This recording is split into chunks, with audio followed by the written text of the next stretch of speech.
Olá, bem-vindos a mais uma conversa aqui no nosso espaço de análise.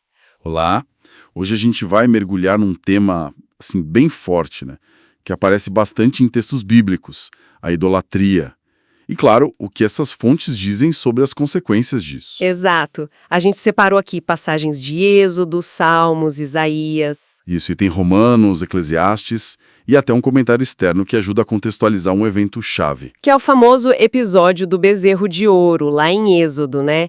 Esse vai ser meio que o nosso ponto de partida, quase um estudo de caso que essas fontes usam. Perfeito.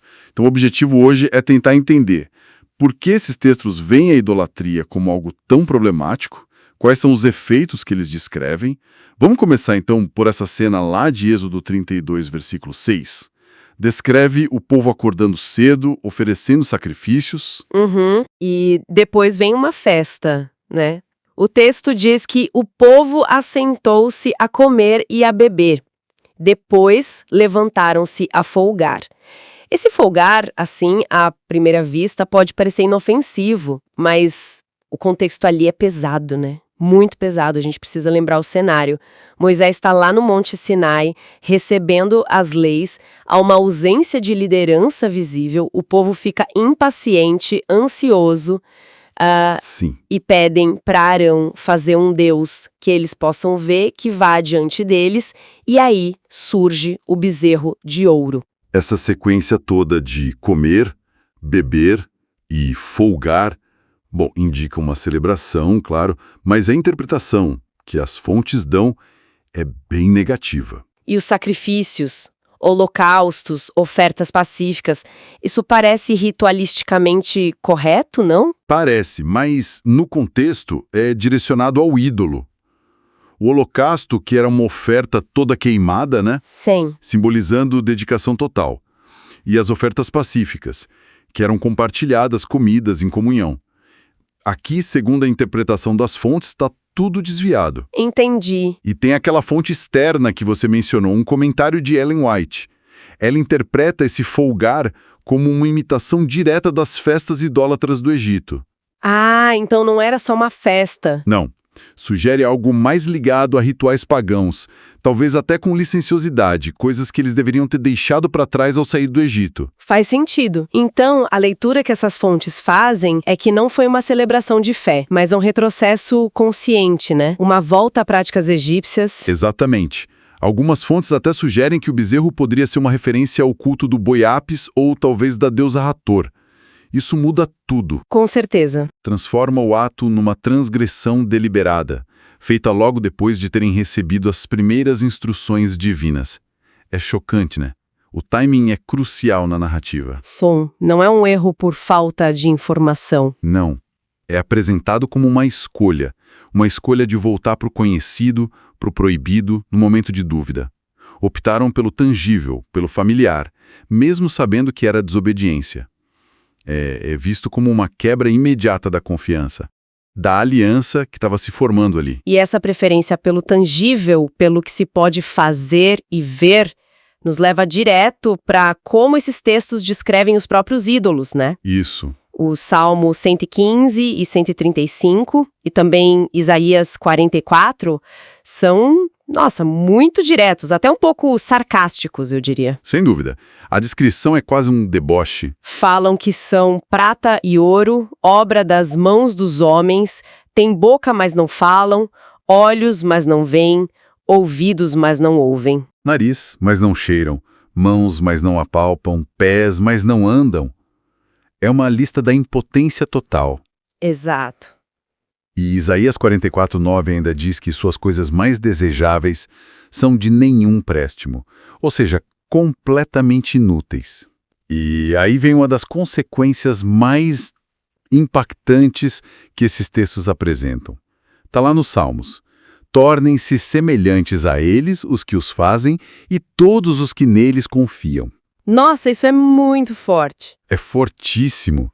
A ideia é que, ao você direcionar sua adoração, sua confiança para algo que não tem vida, não tem percepção, não tem poder, o próprio adorador começa a refletir isso. Tipo, se torna espiritualmente inerte. Exato. cego, surdo para a realidade de Deus, incapaz de agir de forma significativa, de ter discernimento. É como um mimetismo espiritual negativo, sabe? Você se torna aquilo que você adora. Essa ideia do espelhamento é poderosa mesmo.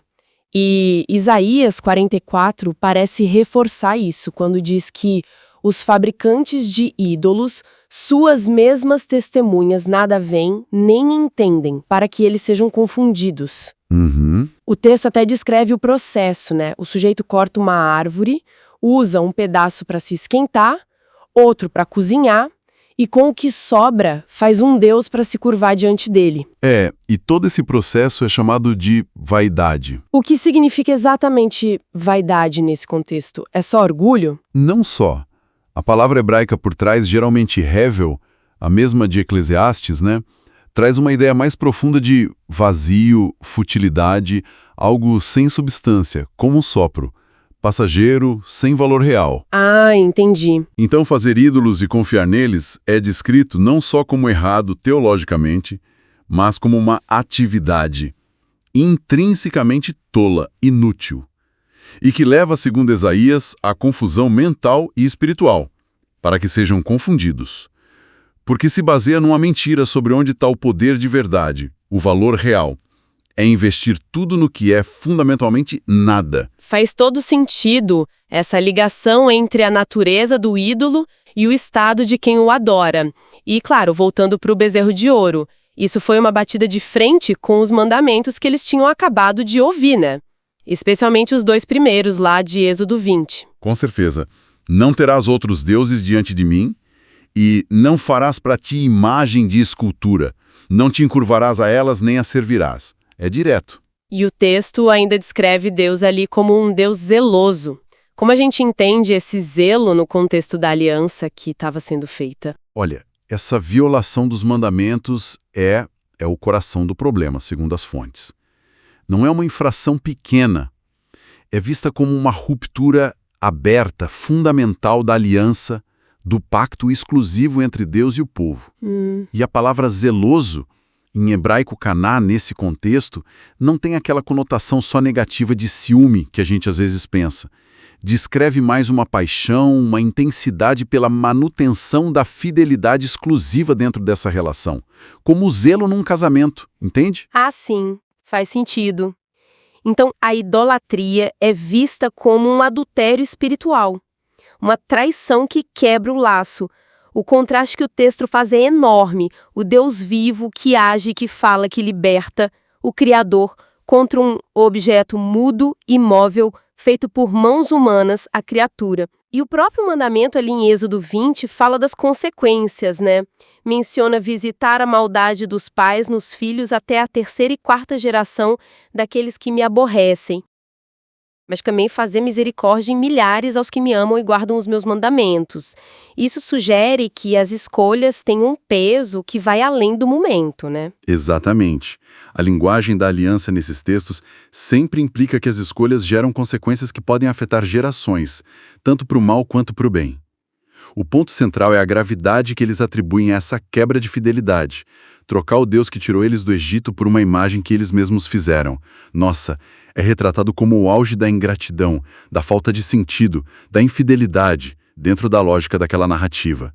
É como negar a própria identidade deles, a história como povo liberto por esse Deus. E tem um ponto aqui na análise das fontes que eu achei fascinante.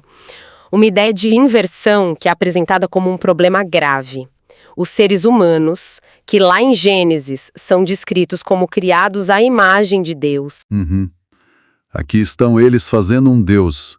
E o pior, não fazem nem a imagem humana, mas a imagem de um animal, um bezerro. Isaías parece tocar nisso também, né? Em passagens como Isaías 31.7, que fala para jogar fora os ídolos que as mãos fabricaram para pecar. Exatamente. Essa inversão da ordem da criação é um dos pontos mais sérios da crítica à idolatria nesses textos, porque ela nega a diferença fundamental entre o Criador e a criatura. Tem aquela passagem de Eclesiastes, né? Isso, Eclesiastes 5.2. Deus está nos céus e tu estás sobre a terra, portanto sejam poucas as tuas palavras. É direto. A idolatria é o fazer um Deus com matéria da terra e muitas vezes com a forma de outras criaturas animais, astros, etc. Ela borra essa linha hierárquica que é fundamental na visão desses textos. É como se a humanidade se rebaixasse. Sim, em vez de se orientar pelo Criador transcendente, ela se curva diante das suas próprias criações ou de partes da criação. E ao fazer isso, ela acaba rebaixando a própria condição, a própria dignidade como imagem de Deus. E essa inversão parece trazer consequências bem diretas, de vergonha, de confusão. Isaías 42:17 fala disso, né? Tornarão atrás e confundir-se-ão de vergonha os que confiam em imagens de escultura. Exato. E dizem as imagens de fundição, vós sois nossos deuses. Tem uma ligação clara entre confiar no ídolo e o resultado ser vergonha e desapontamento. Totalmente. A vergonha e a confusão são apresentadas como resultado lógico, inevitável dessa inversão e dessa confiança no que é falso. Quando você aposta sua segurança, sua identidade, seu futuro em algo que é por natureza impotente, ilusório, aquela vaidade que a gente falou, você está, segundo esses textos, fadado à frustração. É uma negação da realidade como eles a apresentam, com um Deus criador, uma ordem estabelecida, e essa realidade mais cedo ou mais tarde se impõe e expõe a futilidade da escolha idólatra. A promessa que o ídolo parecia oferecer, segurança, poder, controle, se mostra vazia. E essa linha de pensamento sobre a inversão e as consequências morais, ela tem um eco muito forte, talvez o mais explícito de todos, lá em Romanos 1, né, no versículos 22 a 27. Ah, sim. Romanos 1 é crucial para entender essa conexão. O texto ali descreve uma sequência bem clara, né? Pessoas que se acham sábias, mas se tornam tolas. Trocam a glória do Deus imortal por imagens de coisas mortais. Homens, aves, animais, répteis.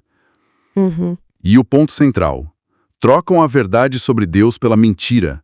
Passam a adorar e servir as coisas criadas em vez do Criador. E o que é fascinante em Romanos 1 é a conexão causal que o autor faz.